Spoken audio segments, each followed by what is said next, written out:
Iya, assalamualaikum warahmatullahi wabarakatuh. Kali ini admin ingin menceritakan sebuah kisah nyata nih dari rumah sakit Tayu yang mungkin sudah banyak beredar kisah-kisahnya.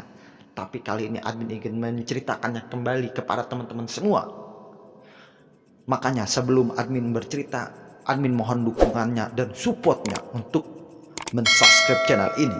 Terima kasih. Oke, kita lanjutkan ceritanya.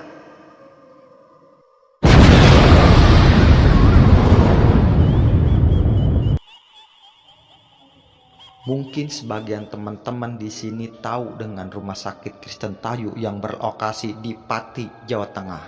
Rumah sakit yang berdiri pada tahun 1933 ini dulunya pernah menjadi rumah sakit satu-satunya yang berada di Pati. Namun entah karena faktor apa rumah sakit ini sudah tidak beroperasi lagi, bahkan terbengkalai sejak tahun 2013 silam. Tak sedikit kisah horor atau misteri yang menjadi tabir tersembunyi di rumah sakit ini, seperti halnya yang pernah narasumber saya alami. Jadi tepatnya pada tanggal 25 bulan Agustus tahun 2022 orang narasumber saya pernah masuk ke rumah sakit ini. Sebut saja pasangan Pak Sutri itu dan Bu Isma dan Pak Dimas. Keduanya berencana akan berkunjung ke salah satu kerabat mereka yang beralamatan di Kecamatan Jawana. Dan pada saat itu keadaan Bu Isma sedang hamil tua.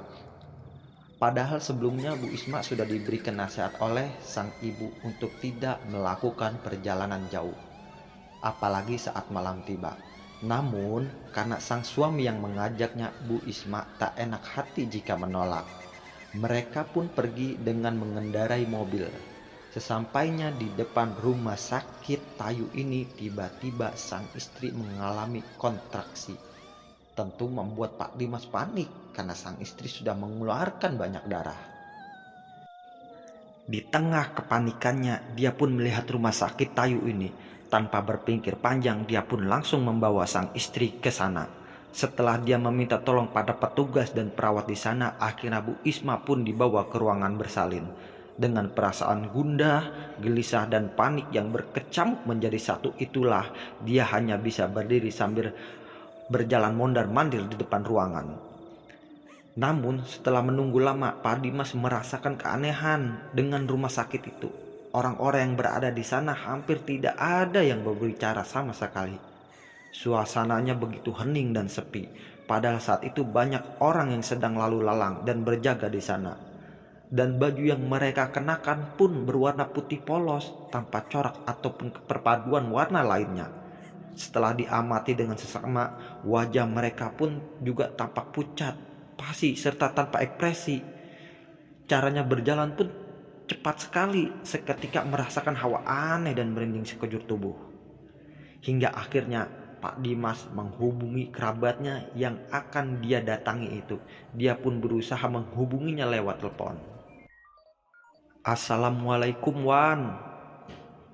Oh iya, waalaikumsalam Dim. Ada apa? Aku sekarang berada di rumah sakit Tayu Wan. Istriku akan melahirkan sekarang. Kamu temani aku ya di sini ya Wan. Kamu nggak lagi sibuk kan? Hah? Apa katamu? Istrimu mau melahirkan? Iya Wan, dia sekarang sudah hampir 1 jam lebih lah. Belum keluar juga dari ruangan bersalin. Kamu kesini ya Wan, temani aku. Dim, kamu tadi bilang apa? Di rumah sakit Tayu, kamu gak salah. Emang kenapa Wan? Kok kamu kayaknya kaget gitu? Dim, dengerin aku. Sekarang lebih baik kamu cari istrimu dan cepat bawa dia pergi dari rumah sakit Tayu itu. Cepat Dim. Memang kenapa Wan? Rumah sakit itu sudah terbengkalai lama Dim. Dimas. Seketika itu HP Pak Dimas terjatuh dari genggamannya. Dia begitu shock dan terkejut. Seketika dia pun berlari menuju ruangan bersalin itu. Betapa terkejutnya dia setelah tahu bahwa ruangan bersalin itu sudah berubah menjadi ruangan kamar mayat. Dia pun mendobrak pintu ruangan dengan sangat kencang hingga membangunkan sang istri. Namun dia juga terharu. Ternyata sang putrinya lahir dengan selamat dan sempurna. Tetapi keanehannya adalah sang anak ini lahir tanpa ari-ari. Dari sang bayi sudah hilang. Tanpa berpikir panjang, dia pun langsung membawa anak dan istrinya pergi dari rumah sakit Tayu itu. Yang tadinya rumah sakit itu tampak ramai jadi sangat sepi dan tanpa penerangan sama sekali. Banyak ilalang dan banyak rumput liar yang mengelilingi setiap bangunan. Mereka berjalan dengan sangat hati-hati sambil menahan ketakutan yang teramat sangat. Tak hentinya kedua bibir mereka melantunkan ayat suci Al-Quran dan sholawat untuk menepis rasa takut yang menggelanyut dalam hatinya. Hingga akhirnya mereka berdua pun keluar dengan keadaan selamat dari rumah sakit Tayu itu. Sungguh pengalaman yang membuat keduanya itu tak akan pernah bisa melupakannya dalam seumur hidupnya.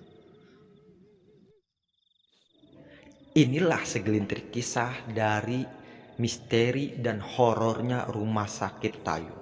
Untuk percaya atau tidaknya dalam kisah ini, saya serahkan kepada teman-teman semua.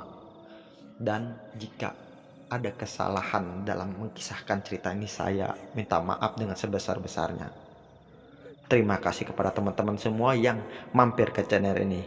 Wassalamualaikum warahmatullahi wabarakatuh.